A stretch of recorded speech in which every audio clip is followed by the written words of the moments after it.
최근 몇 주간 우리 임원들이 계속해서 광고를 드린 대로 오늘은 예배 후에 청년부 총회가 있습니다. 지난 1년을 정리하고 또 새로운 1년을 계획하는 굉장히 중요한 자리죠. 이 코로나 때문에 청년부 활동 자체가 굉장히 위축이 되어서 이번에 총회를 진행할 수 있을까 걱정을 많이 했습니다만 우리 임원들이 굉장히 신경을 많이 쓰고 준비를 많이 해주었습니다. 그러니까 여러분들도 최대한 총회에 적극적으로 참여를 해주셔서 우리 청년부가 더욱 풍성하게 활성화될 수 있도록 도와주시면 감사하겠습니다. 그래서 저도 이 오늘 말씀을 준비하면서 고민을 굉장히 많이 했어요. 이 총회와 관련된 직접적으로 관련된 내용을 말씀을 준비를 할까, 아니면 최근에 계속해서 해왔던 이 예수님의 비유를 마무리를 해야 할까. 왜냐하면 오늘 본문이요, 제가 준비한 이 비유 설교의 마지막 순서거든요. 다음 주일은 우리 순서상 다른 부목사님께서 설교를 해주실 차례이기 때문에 오늘 이걸 안 하면 2주 뒤에 해야 되는데 그러면은 흐름이 너무 끊어질 것 같다는 생각이 드는 거예요. 그래서 고심 끝에 그래도 기왕 시작한 거 깔끔하게 마무리를 해야 될 것 같다 싶어서 오늘 본문의 말씀을 준비하게 됐습니다. 그런데요, 어쨌든 모든 말씀의 핵심은 결국은 복음이에요.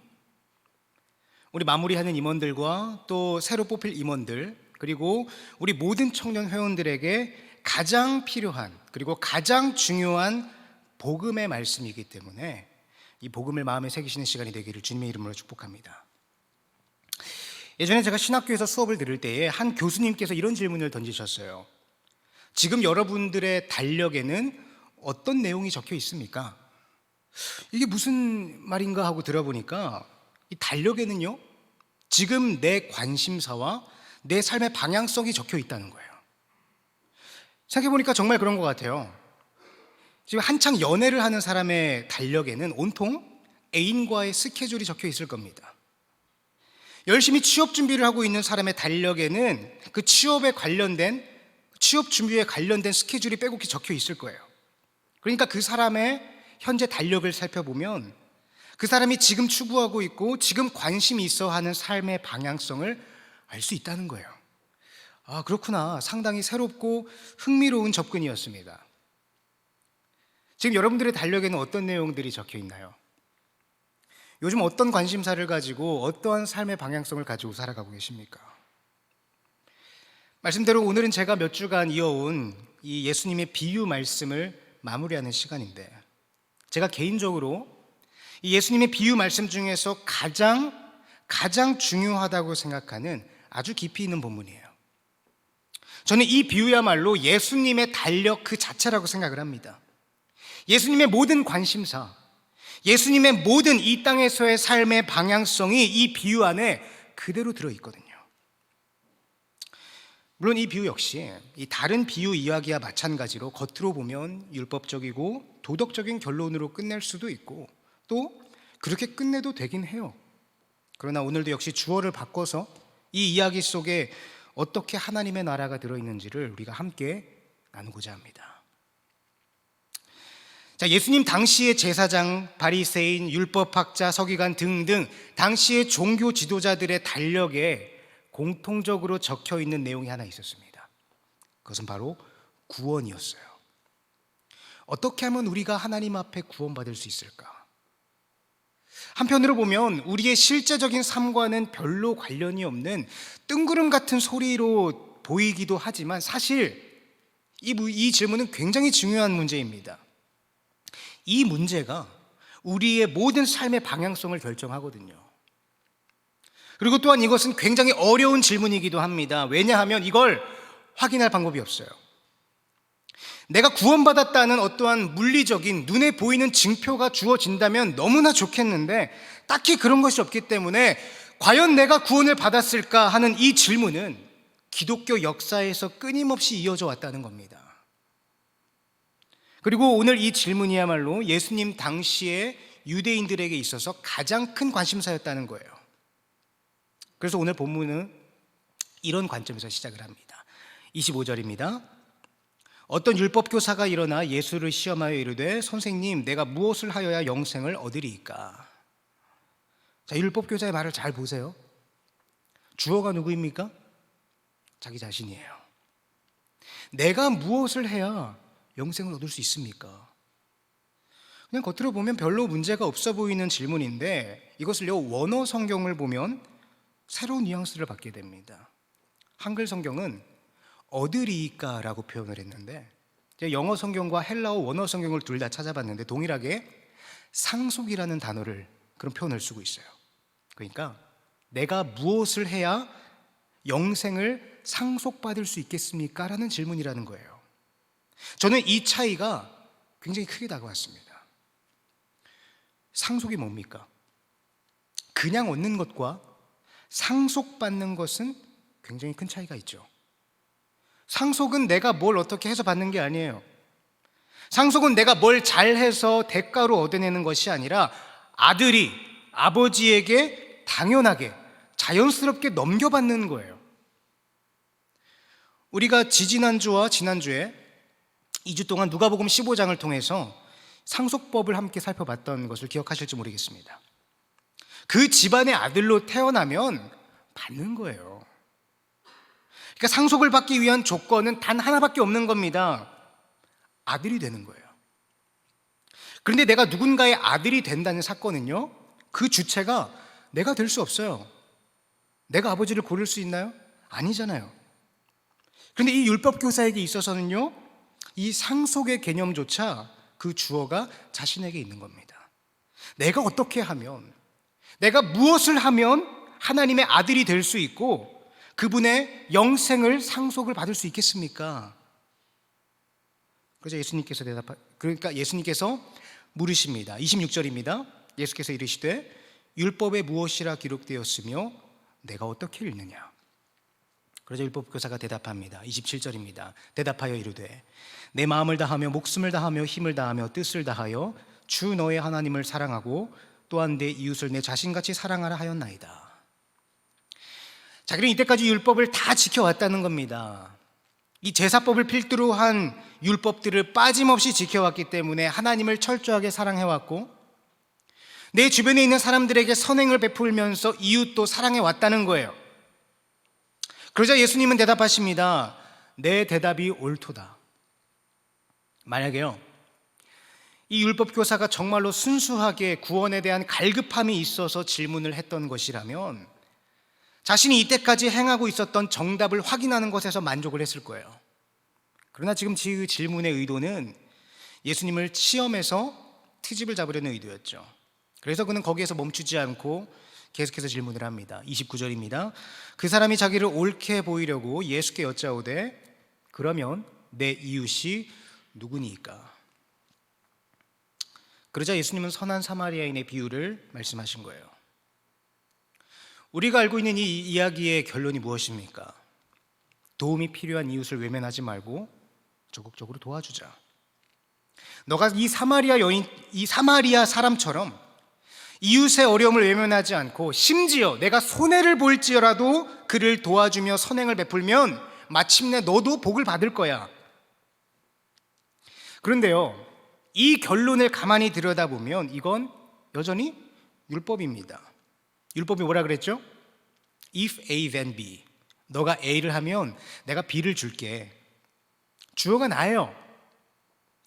근데 예수님의 모든 말씀에는 어떤 핵심이 담겨 있다고 했습니까? 하나님 나라. 그래서 이 비유 역시 율법에서 주어를 바꾸는 순간 하나님 나라라는 메시지와 연결이 된다는 거예요. 먼저 오늘 이 비유를 유대인의 시각에서 좀 살펴봤으면 좋겠습니다. 자, 지금 강도 만나서 죽어가는 사람 옆으로 제사장과 레위인이 지나가는데 이 사람들은 공통점이 하나 있어요. 그것은 성전에서 일하는 사람이라는 겁니다. 말 그대로 목회자예요. 당시 성전에서 일하는 사람들은 세 계급이 있었다고 합니다. 먼저 첫째로 제사장.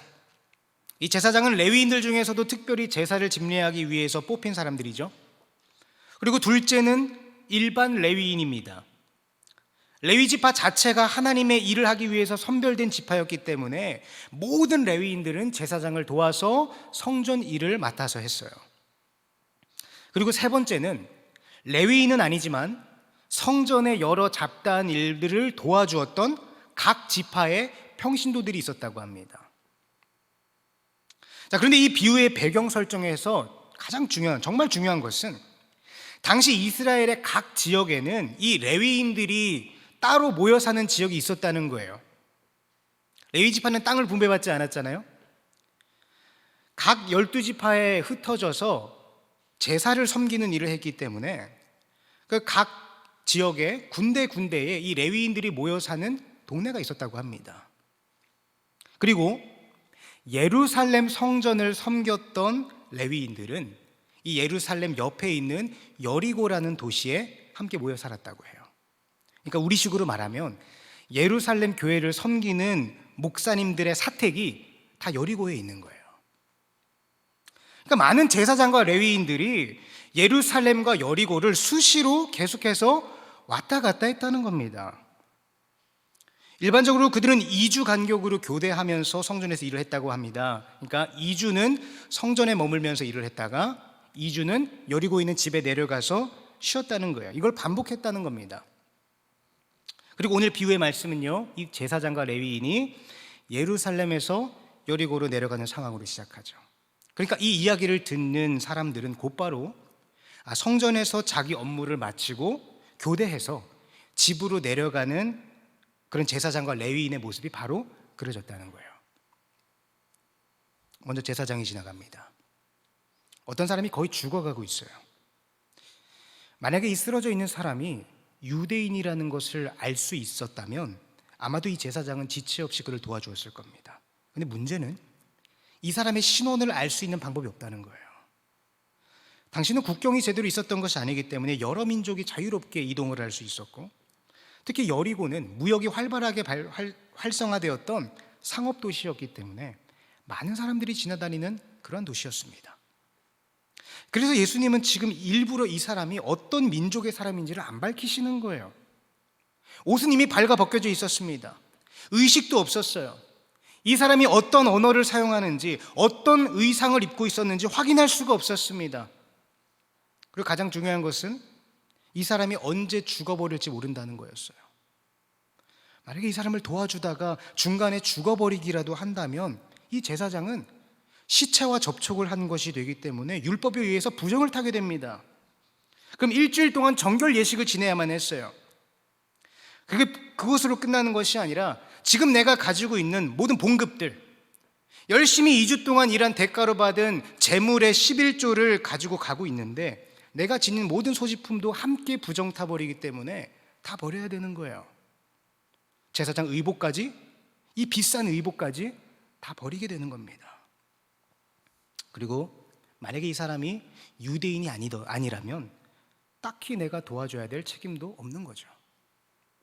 그러니까 내가 처한 현실적인 모든 상황을 고려했을 때 지금 이 제사장이 취할 수 있는 가장 효율적이고 가장 효과적인 방법이 뭐냐? 그냥 지나치는 겁니다. 두 번째로 레위인이 지나갑니다. 말씀드린 대로 성전 일은 교대로 일이 진행됐기 때문에 순번이 정해져 있었어요. 그러니까 이 레위인은 자기 상관인 제사장이 조금 전에 자기보다 먼저 여리고로 내려갔다는 것을 알고 있었습니다. 그러던 와중에 이 레위인도 이 쓰러져 있는 사람을 발견한 거예요. 아마 방금 전 그 제사장이 했던 고민을 똑같이 했을 겁니다. 그러나 이 레위인은 그 제사장만큼 깊이 고민은 하지 않았을 거예요. 왜냐하면 제사장이 이 사람을 그냥 두고 떠났거든요. 자기보다 율법도 더 잘 알고 나보다 직책도 높고 나보다 권위도 더 높은 상관이 그냥 지나가 버린 선택을 했더라면 나 역시 굳이 나서서 도와줄 필요가 없는 거예요. 만약에 이 레위인이 오지랖을 부려서 이 사람을 들쳐업고 여리고로 들어간다, 그 제사장이 자기를 보고 뭐라고 생각하겠어요? 그건 자기 상관 제사장을 욕보이는 일인 겁니다. 그러니까 이 레위인은 부담 없이 이 사람을 지나쳐버리는 겁니다. 그리고 실제로 당시에는 인적이 드문 길가에서는 강도를 만나는 일이 흔했다고 합니다. 그러니까 지금 이 이야기는요, 예수님께서 이 사마리아인을 띄워주기 위해서 억지로 만들어낸 설정이 아니라 유대인들의 일상에서 늘상 일어날 만한 아주 자연스러운 상황이었다는 거예요. 유대인들이라면 이 이야기를 듣는 순간 여기까지 그림이 쫙 그려졌다는 겁니다.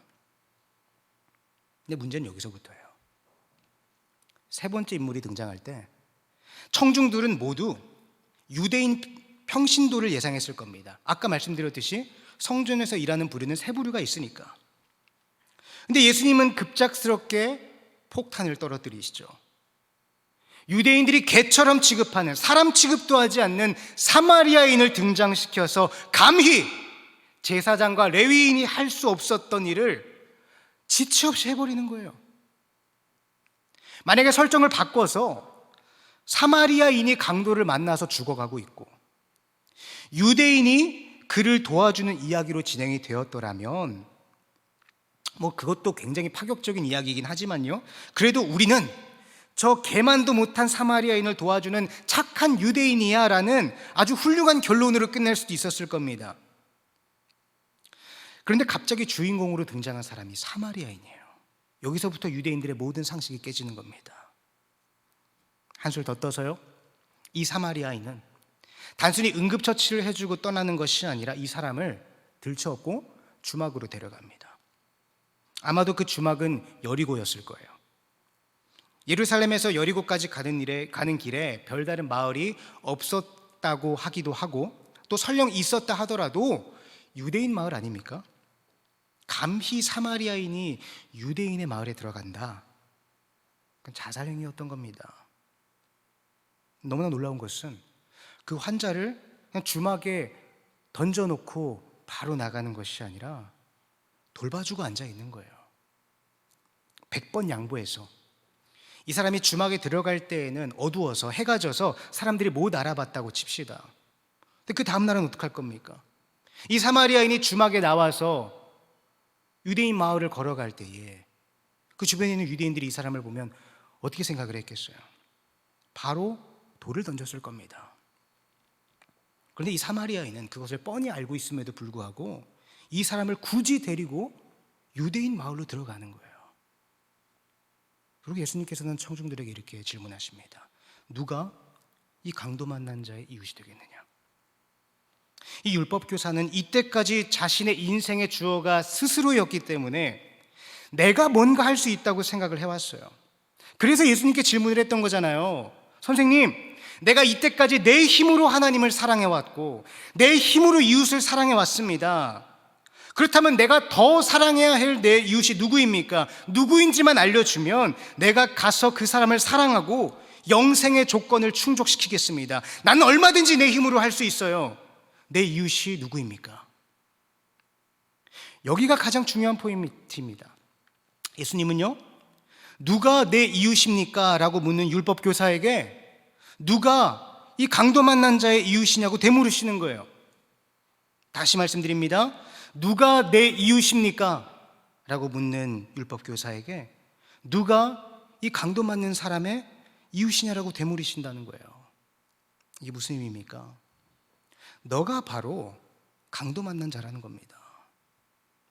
너가 지금 하나님 앞에서, 세상 앞에서 스스로 뭔가를 할 수 있다라고 생각을 하고 있는데, 너는 지금 스스로 누군가를 사랑할 능력을 가지고 있기 때문에 너가 스스로 뭔가를 할 수 있다고 생각하는데 아니야!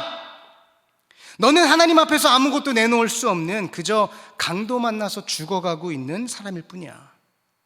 그래서 예수가 선한 사마리아인이 되어서 너희에게 이렇게 오지 않았느냐? 유대인의 마을에 들어가면 죽을 것을 뻔히 알면서도 그 강도 만난 사람을 들쳐업고 주막에 들어갔던, 그리고 밤새 간호해 주었던 그 사마리아인처럼 내가 걷는 이 길 끝에 십자가가 놓여 있음을 뻔히 알면서도 그러나 내가 너희를 살리기 위해서 이렇게 이 유대인의 마을에, 이 예루살렘 안에 들어오지 않았느냐? 묻고 계신 겁니다. 이 비유를 통해서 우리가 얻어야 하는 가장 중요한 핵심은 주어가 내가 아니라는 거예요. 우리는 이 비유에서 사마리아인이 아닙니다. 그저 강도 만나 죽어가는 사람일 뿐이에요.